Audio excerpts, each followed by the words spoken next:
Hi Cancer, welcome to Higher Source Tarot for a tarot reading for all Cancers, Sun, Moon, Rising, and Venus. And happy birthday to any of you who are celebrating this week. If you are new to the channel, welcome to you. I'm glad you're here.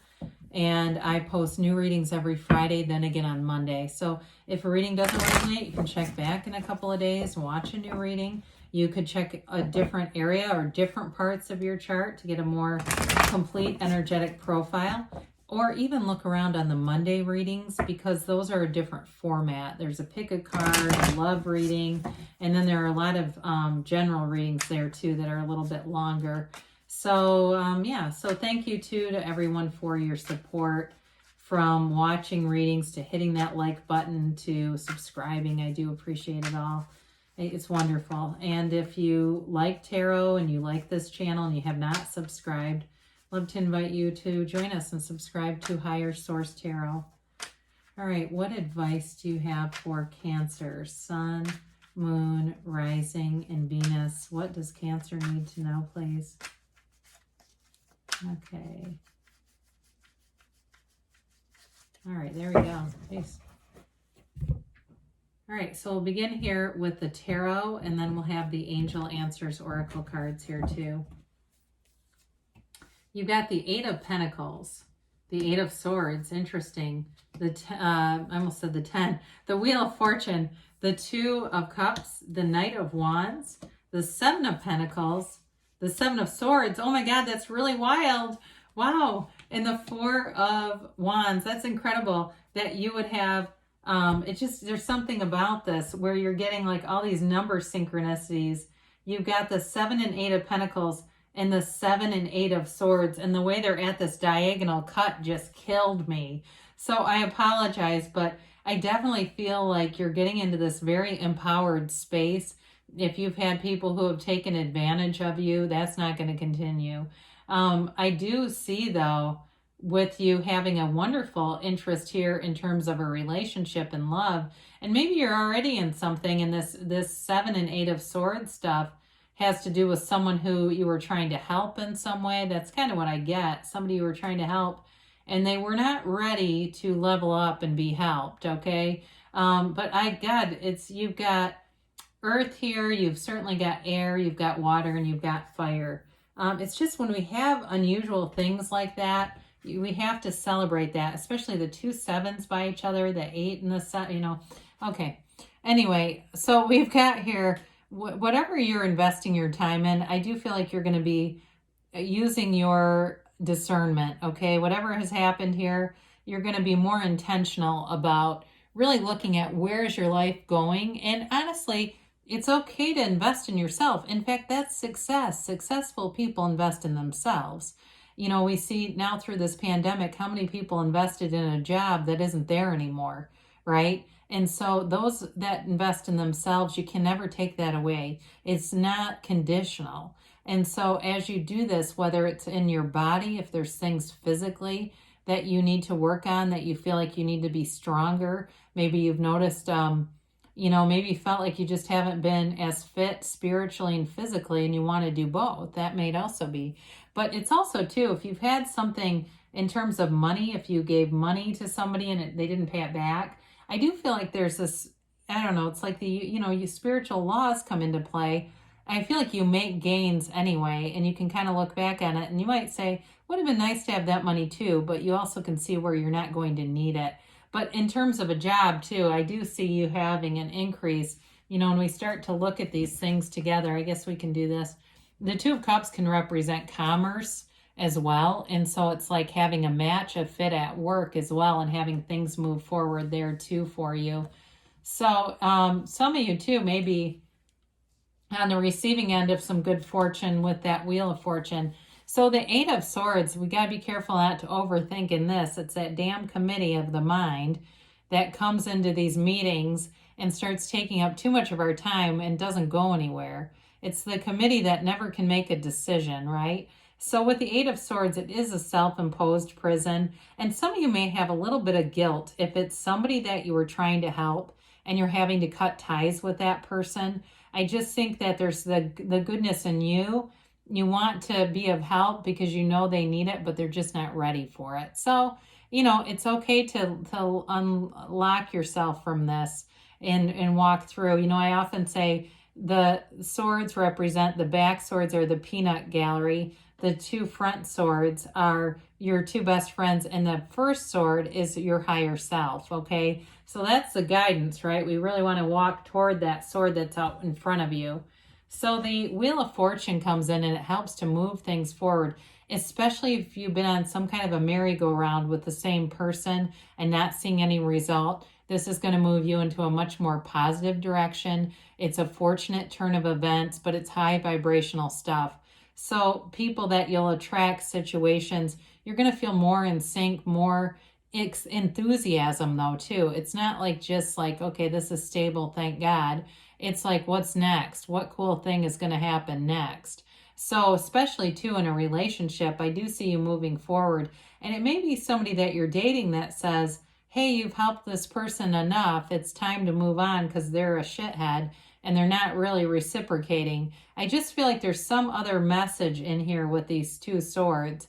But with the Wheel of Fortune, it is a card of being in a place of momentum. So if you've been feeling stuck and stagnant with that Eight of Swords, this will free you up so you can move forward with ease. So the Two of Cups comes in. You do have a love match here. I mean, as we can look at this too. I know we've seen this a few combinations here, but there's definitely somebody who wants a commitment. It's all about moving it forward. And it's exciting. It's an exciting time for that. And that might be part of it too.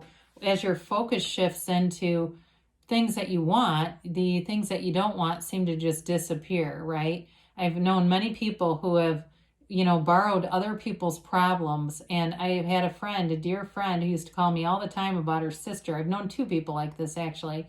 And this same friend called me the other day about a problem at work. And I mentioned that. I said, remember when you were so focused on your sister all the time? And now you have other things, so you don't focus on that anymore. She's not any better. You're different. And so this is really about elevating that point of attraction so that you change. The people around you don't, but you're different. And so you attract different situations and people. Now, in terms of this Knight of Wands, this brings in the passion. You've got love, you've got passion, and you've got fire. You've also got momentum in terms of not just the Wheel of Fortune, but this card too. That brings in information for you, and that may be the tipping point on whoever this is that you've been dealing with. If it's a work situation where you lost a job, when I mentioned that earlier, this is that new job that shows up, and it happens rapidly. It's like quick and sudden change. There's excitement, there's vigor, there's enthusiasm here. So it's not just like, here's an opportunity that might happen. It's like this moves forward in a it does feel a little impulsive, but I do feel like it's just more of, hey, we've got to get this done. There's a need for speed here. So the Seven of Pentacles, you've put in the effort. You paid the price of contrast. The Pentacles are the manifestations from the garden of your mind. Now, for some of you, you're also still pondering what's next here. And so allow yourself to be open to possibilities. Anything is possible for you. And so allow yourself to be limitless, because sometimes we close off our own manifestations by getting so specific and deciding that there's a limit, there's a governor on your life. There isn't one. But you're definitely seeing progress. You may be seeing bridges of incident that are coming together. If it's small sums of money that start showing up, or again with the job thing, if you start to see a lot of things that it just seems like it's too much of a coincidence, then there you go. The universe is trying to interact with you. Well, we talked a little bit about this. The Seven of Swords is a card of, for some people, it can be travel. It can be moving away from some area. But it also, too, if there's been somebody that you've helped and they're the one that's moving, feels like it may be fairly poorly planned out, or maybe they've even been staying with you and they move out very hastily or abruptly.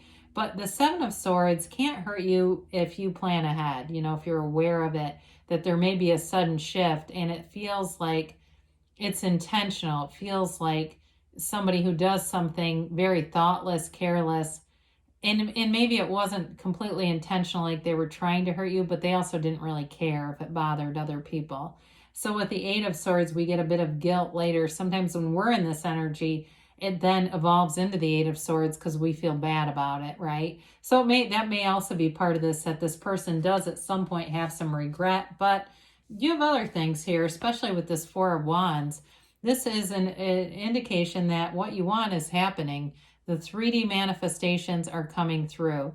It's an energy of celebration, of feeling good, of like, I feel like there's this conquering all, they say. So anything that if it was an unwanted house guest, you'll be glad to be rid of them. Or if it's just that energy in general was kind of dragging you down, this is that relief from it. They leave from the walled off city into an open vista. And so it's like liberation from anything that was restrictive. So if it was a job too, it's like walking into a new situation, maybe a stepping stone job though. It may not be the end point for you. There may be more here. But either way, it is a card of marriage too. So especially with that Two of Cups, keeping that in mind, that there's a relationship evolving. And I do feel like it's separate though from those swords. It's almost like a partner who kind of gives permission, like it's okay to not, always be this person's resource all the time. They need to share the joy, I guess, of whatever it is that they have going on in their lives. Because that can really burn you out after a while.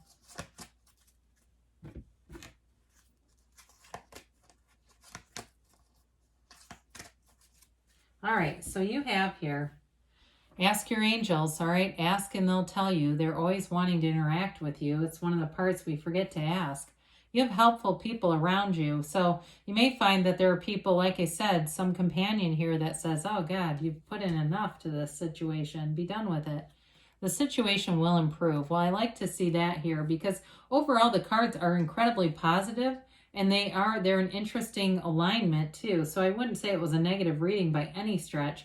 I just think that there's something here that it's sort of that finishing touch to getting into this other space where you're really going to enjoy it. They say take action, and they say yes. So good things are coming to you, Cancer. I love you, and I'll be back again soon.